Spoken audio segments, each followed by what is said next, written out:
Thank you for the honor of your ear and the privilege of your presence. We'd like to thank you again for tuning in to A Way Out.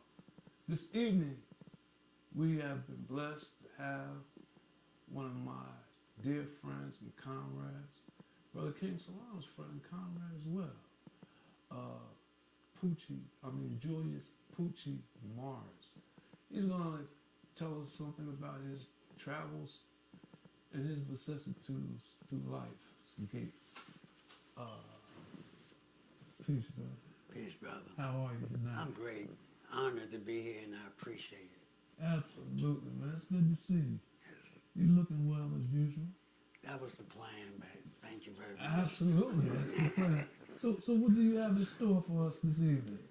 Well, really, what I get confronted with a lot is the children, the juveniles, their behavior, how everybody's saying they're predators, they're monsters, and I'm against all that. Oh, do tell. You know? Well, in my history, I've been in institutions all my life. From the age of 12 to 55, I was never home a year. So I'd come home, go back. So while I was in this last time, serving 27 years, I was hearing about the behavior of our young men and ladies, right? And I was feeding into it, you know, because that's what everybody was saying. The media was saying it. People I talked to, yo, man, these kids is crazy out here. So I was feeding into it. I came home, the Department of Corrections made a mistake. I've been home 17 years, still on parole, but they let me out. Very commendable. Right? So this time I was able to see these young children at 4, 5, 6, and they was perfect. You know, they was helpful, right? If mommy say no, they'll cry because they trying to help her do something. I seen them trying to carry bags. Boy, give me that, that's too heavy. Because they want to help. I'd seen them run home with their little report cards, happy. Oh, come here, let me, what you want to eat tonight? I'm going to do my homework. They loved education. I seen them grow up with that. I seen them walking through the stores with mommy, walking down the street, smiling and waving. A few years later, they was off the hook. So what happened? That's why I said, what happened? Because they came out with the right ingredients. They came out smiling, playful, happy, trying to help, trying to support. Then years later, they off the hook. So would it be fair to ask or say that children do what's natural until they're taught to do what's expected? Well, we know you are what you eat, right? So in the environments that we live in, they eating the material, the language, the behaviors of the environment, so that's what they try to emulate. I see what you. This is a metaphor. Yeah. Okay. Yeah. Because some people might not, catch on and say, "What is he talking about?" You are, and they're eating the. But yeah. Well, you eat whatever you eat, spiritually, emotionally, physically. That's who you become. So if you are what you eat, it can be quick, fast, or cheap. Can't believe it. But the children, what they do, I go to young men and ladies, because the ladies are picking up the same behaviors that their environment is feeding them. And I go to them at 7, 6. Yo, when you grow up, what you gonna be? They could tell me. And 99.9% is something positive. I'm be a doctor. I want to be a lawyer. I'm play basketball. I'm gonna do. They got something positive. Let me stop you there, Pooch. So what do you suggest to be the solution so that, intervention can take place and the change at a certain age where these our young people, which are our future, is at stake? What can we do to intervene?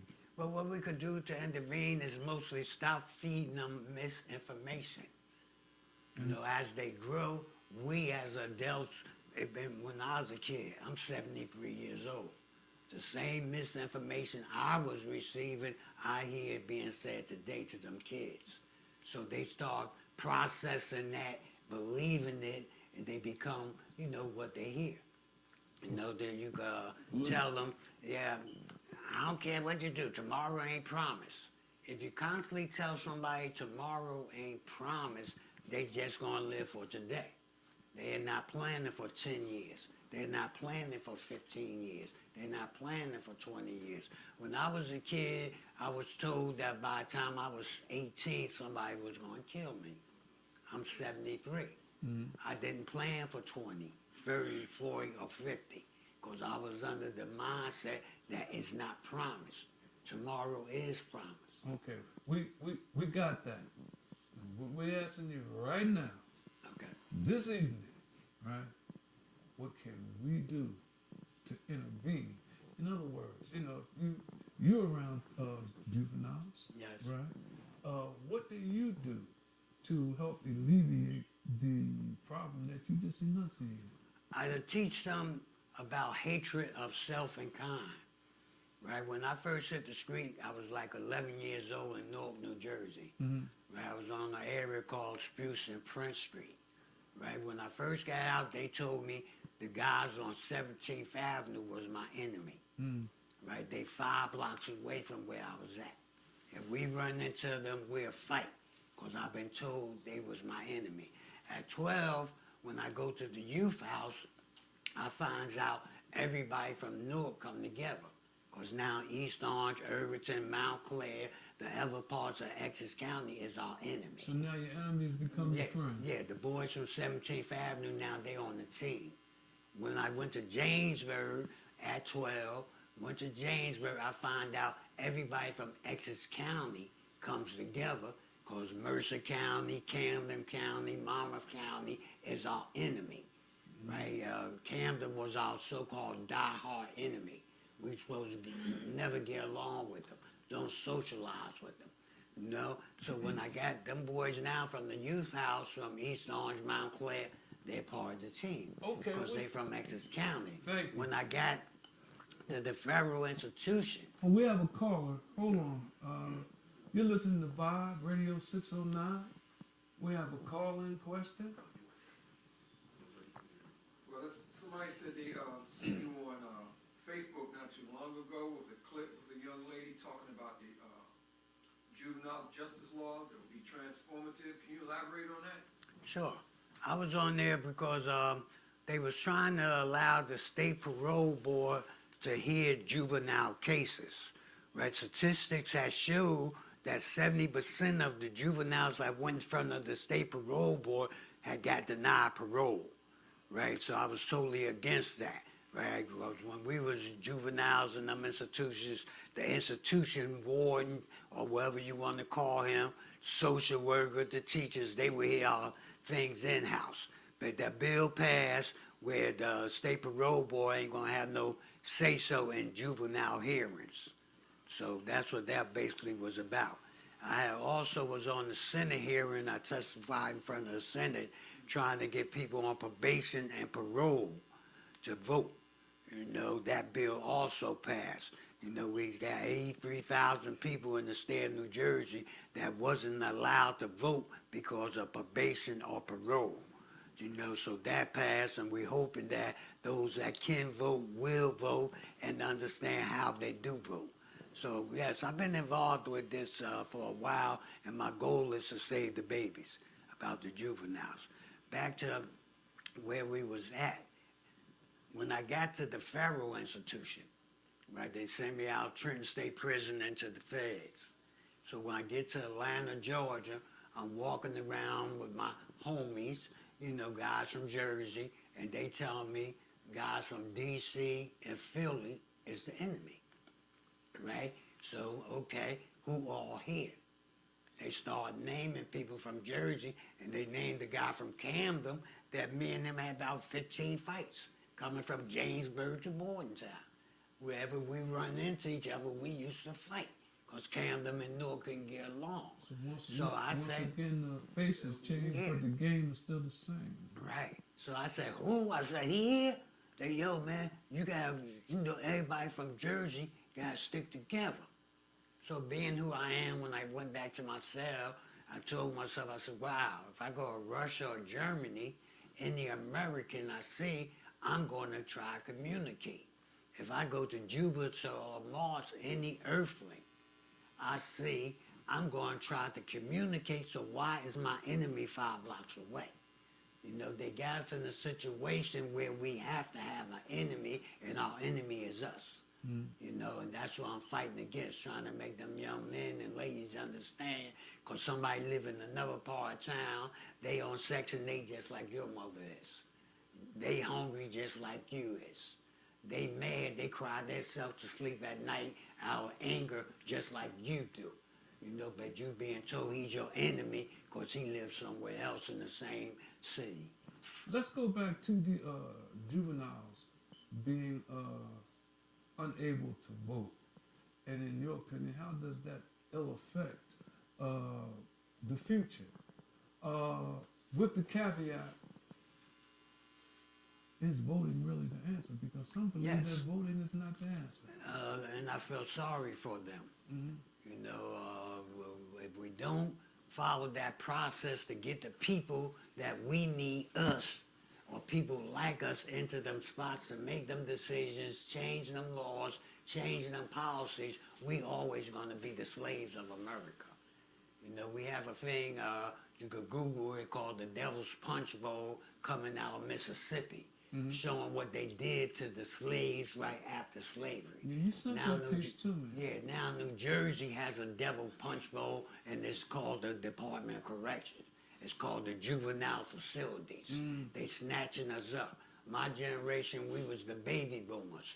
Well, like I said, I was 12, and everybody from my community, 90% of them was in the youth house. Thank you. The youth house Cole, was what did overcrowded. you say? Excuse me, I'm sorry. Yes, go ahead. No, but we're trying to figure out with that meeting that you had by sitting in front of those panels. Governor Phil Murphy signed something as far as the reform laws for juveniles being transferred.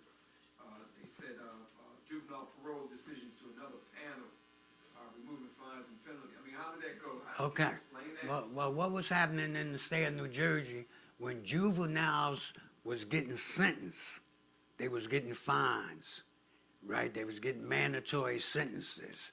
They was getting denials of certain things when they come home. If you get caught with drugs, when you come home and your mother or your grandmother lived in Section 8 housing, you couldn't live there. It wasn't an acceptable program, you know. So what the governor signed is allowing them no fines. They're not fining the juveniles no more. He said in the signing of the bill, if somebody come home and they done been home 10 years without no problems, their records get expunged, right? What they doing before that, juvenile records followed us all the way up.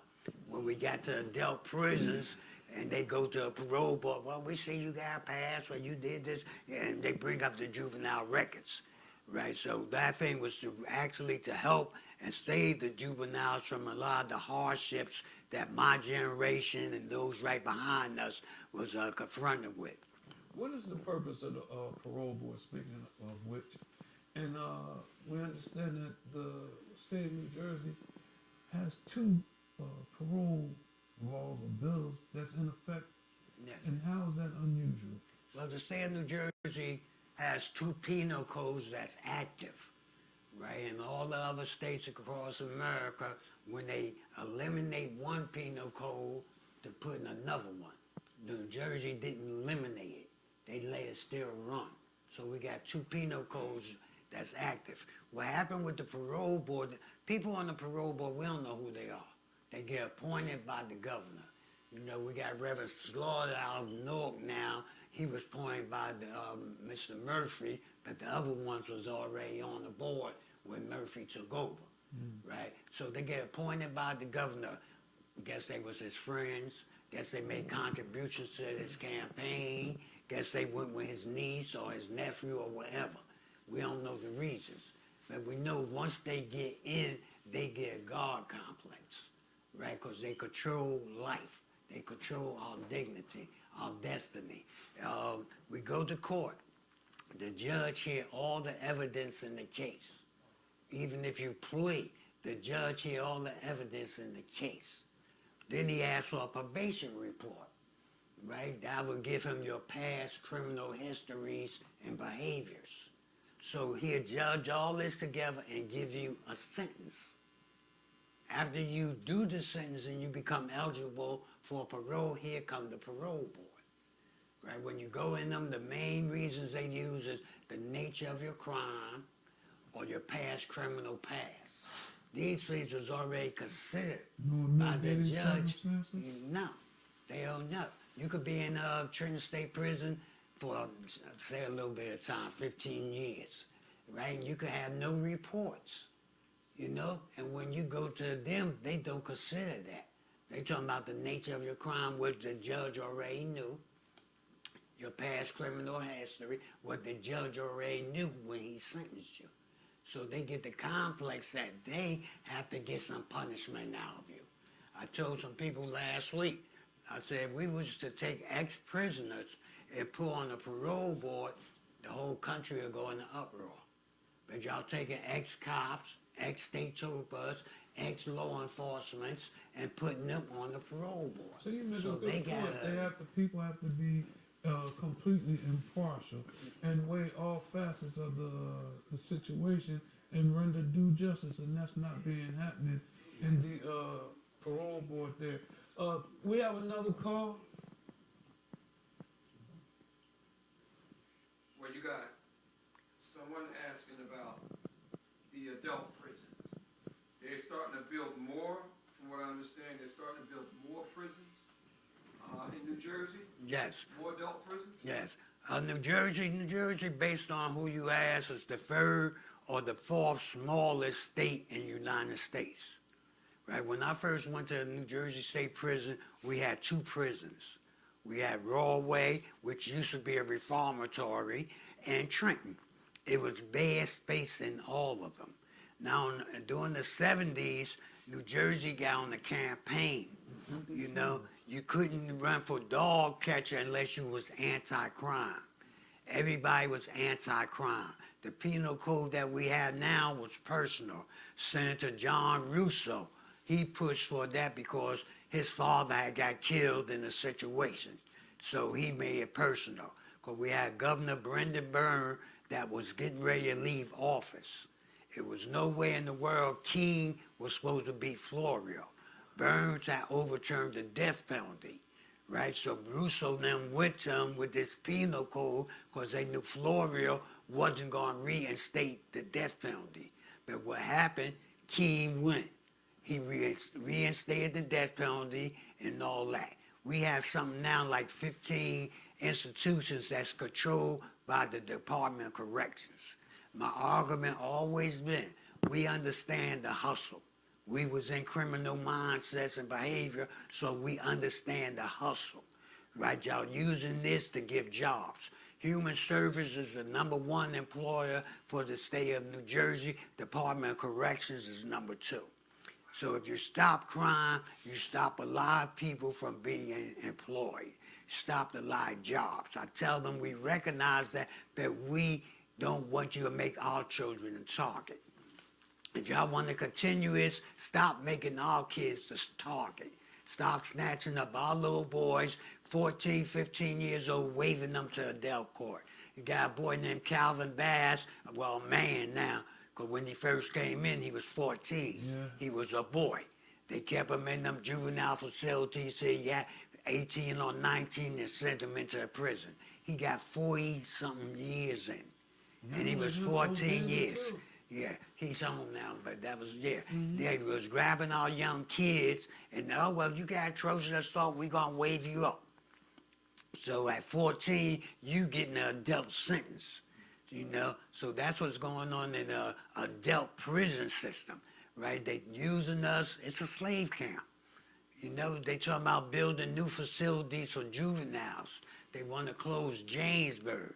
Yeah, I didn't like Jamesburg, but Jamesburg was fresh air. We used to come out to go to mess hall. We come out to play. They want to build indoor prisons with central areas. Yeah, if they have a yard, it'll be on the roof or a gym. They don't get the fresh air. They don't get the opportunity to run around. We was getting fresh food. They gonna get registered ferment food. food that was cooked 3 days ago and frozen and brought to a prison and unfrozen when they want to feed us. You know, we used to get regular food. The whole state of New Jersey is anti-bully, and I agree. No, I don't like bullies, but New Jersey get bullied. On the northern end, we get bullied from New York. On the southern end, y'all get bullied from Pennsylvania. We the third, fourth smallest state in the United States, in between two giants. So what they do in their areas, we feel we need to adapt it. You know, and that's what's going on. We try to follow their laws. We didn't have mandatory sentencing till September 1st, 1979, right? New York always had for damn near ever. So they copied New York and came with mandatory sentencing. You know, it don't make no sense if somebody commit a crime, you're gonna tell me I'm gonna give him 20 years before he see a parole board. We got men inside New Jersey state prisons who parole board parents ain't born yet. You know, they got 85 steps, 75 steps. You know, you got Lee Holmes, you got Bruce King. They were teenagers when they came in, 18, 19. They got 45, 48 years in. You tell me you think that somebody that was 18 at 60 something got the same mindset. The parole board keep denying them. The nature of your crime. The nature of my crime is never gonna go away. Let me ask you something. Yes, sir. Are these isolated incidents that you speak of, or do you find they're racially equal across the board? They racially equal across the board. Oh, how so? Well, Well, I say that keep in mind that the prison population today is dominated by people of color. So, you know, you have 85 to 90% black people, yeah. and the rest is other. Yes. So, in the society in which we live, how can you say that it's racially equal across the board? All you When gotta we do is ask. populate the prisons. All you got, well, I meant as far as us, but you gotta ask yourself, if somebody is 15% of a country population and they have to commit 85% of the crime, That's something is exactly wrong. the point I'm getting at. Yeah, something is wrong. So it's not Right. racially equal across the board. No. That's okay. Yeah, it's directed toward us. We're the target. Mhm. You know, other kids, that's what the governor had said when he changed that. You know, because other kids in other community, white kids basically, commit the same crime as our children, and they don't get waived up. They don't go into the institutions. They get probation, or they get counseling, or they get some other type of stuff. Sounds like genocide to me. Yes. We got a program in Patterson, New Jersey called Straight and Narrow. It's a drug program, and it's in the heart of Patterson. Patterson is predominantly African Americans, a lot of us there. 90% of Straight and Narrow is white clientele. That's exactly the point I'm They making. go to the programs, all young children go into the system. Go into the system. Yes, and sir. language in the system. Yes, sir. And when they do get out, the rate of recidivism is very high. Can you speak to that? And after that, we do have a caller? Okay. Can you briefly speak to the... Yes, well, the rate of recidivism is supposed to be high. I went to Annandale at 16. I had no parole plans, so they kept me there till I turned 18 and paroled me to myself. And gave me $22 and told me to go out and be a responsible man. So they set you up for failure. That's what Hold they- that point. Caller? Yeah, someone's calling from Philadelphia, is asking the question.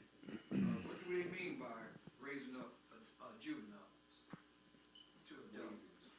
Well, what we mean in New Jersey, if you're 14 and you commit a crime, they could waive you up to adult court. Up under juvenile court, the most you could get until you're 21. Any You know, crime? no.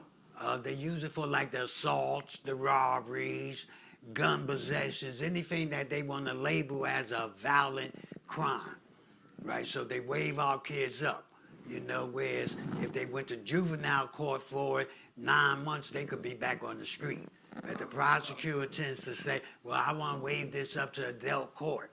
And the kids, like I said, Calvin Bass, Sal, you know, he was 14 years old. He been locked up 40 years. It's Yeah, 1983. yeah, because he got waved up, and I guess he got something like a 35 step, 35 to life sentence, and he 35 been to life. yeah, and And he they been gave a locked up. 5-year hit You know? last year. Yeah, that's because of the nature of his crime. So what it Which sounds is- like to me, and I mentioned it before, is a Did direct. I answer that for you? It's a direct genocide. That was the caller, right?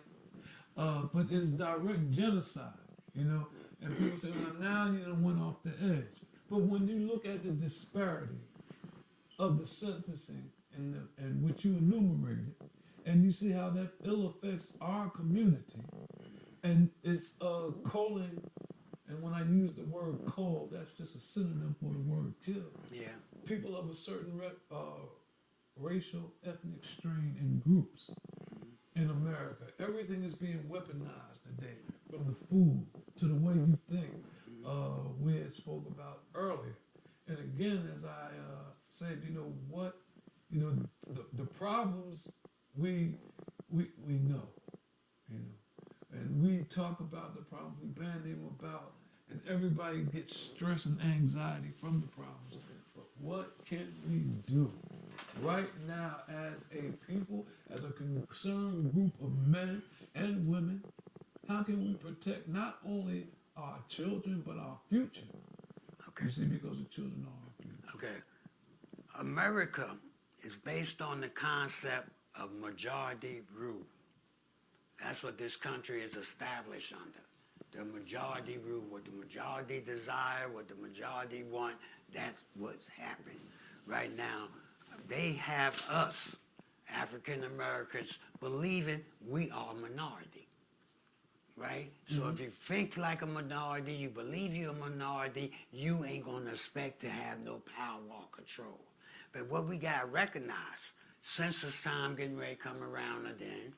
When census come around, what do? They count all white folks together, as if Germans and Jews get along, as if Russians and Poles get along, you know, and they count them as a group. We the only nationality that have to be counted on its own, even with the Hispanics and the Latin community. El Salvador, Puerto Rican, Dominican, they count them all together, right? So what's done happened in America is us being the majority, and I can clearly show you how that happened, right? Because during slavery, master up in the big house, he might have 8 family members living in the big house, but he got 150 or 200 slaves, right? That's why I told you that I need to go to the Devil's Punch Bowl about Mississippi, because it was a small city in Mississippi that had a population of 10,000. The day after slavery got abolished, the population went up to 120,000. So then you're Because saying there's that the more of knowledge- us than us. So you're saying knowledge of the time. Not knowledge, Let me finish- behavior. let me Go ahead. You're saying knowledge of the time and what must be done and the way we act. Because the question was, what can we do? All right? And I know you are a veritable fountain of information, right? And we all can give out the information. But what we have to do is enunciate a plan of action.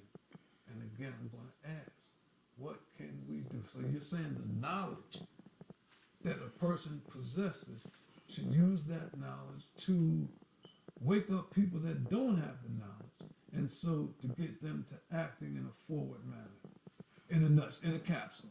Okay. Can we say that? Yeah. All right. What we could do is what I basically started with. Stop thinking somebody is your enemy because he lived 5 blocks away. There you go. And start recognizing that they are our brothers and sisters and unify instead of divide and conquer. You know, America is built and designed on divide and conquer. If they could get a city and get 10 different areas to divide, then there ain't no strength in the city. You know, so we got to do that. We got to act and think as a majority. A vote take control. When Obama ran, they were surprised of how many of us could vote and will vote. You know, if we want to stop gun violence, we got to come together and stop these bodegas and these little stores and us buying toy guns for our kids. Bang, bang, you dead. You know, you putting in a mindset of playing with guns, right? If everybody in America, all our college students, all our criminal-free students apply for guns, they'll change the gun law. You know, everybody that's eligible, they would find a way to change it. Because Absolutely. they don't want all of us to have weaponry. And So then- what we do is unify up under the mindset of we are all in the same situation. Absolutely. So We're it goes not back different to because the you up the same hill, I'm adage. down the hill. So it goes back to the old adage that we are our brother's keepers. Well, This unity whole- is the key more so than we are our brothers keepers. The whole back to adage. the unity is the key. Let me finish my point, sir. The old adage of we are our brother's keepers is in vogue here. You see, we only have a certain amount of time, and the reason that I don't want to seem impolite to our guest, because like I said, he's a veritable fountain of information. You see, but sometimes what we have to do is just go right to the point. And the point is that we need to change our thinking. And when we change our thinking, we change our activity. Remember, he who controls the diameter of your thinking also controls the circumference of your activity. So we want to thank each and every one of you once again. This has been our brother who's a wealth of experience, and we're going to give him an opportunity to close it out in a few minutes. And we just wanted to probably have to do a part 2 of this later. What y'all think? I think so, yeah. We're going to have you back so we can do a part 2. Thank you so much. Once again, here's our honored guest, friend, brother, and comrade, Julius Poochie Irvin. Take it home, please, sir. Well, really, to close out, I just want to thank Vibe 609. There you go. And King Salam and the other brothers I see up here working with it for allowing me the opportunity to express a tiny little bit of what I know and what we are going to be exposed to. And my goal is, and it should be everyone's goal, save the babies. Stop allowing America to tell us our babies is born with a perception of crime, hurting each other, anger. Man, they're not. I see them. Y'all see them. You go past the little day schools, you go through the first grade, the preschools, kindergarten, you see them outside playing. They happy. They want to be happy. The society that's so much against us as a people, because if we come to the realization and the understanding that we are the majority here in America, they get wiped out. That's what make America great about. They saying they gonna lose the country because they know that we are a majority in the country.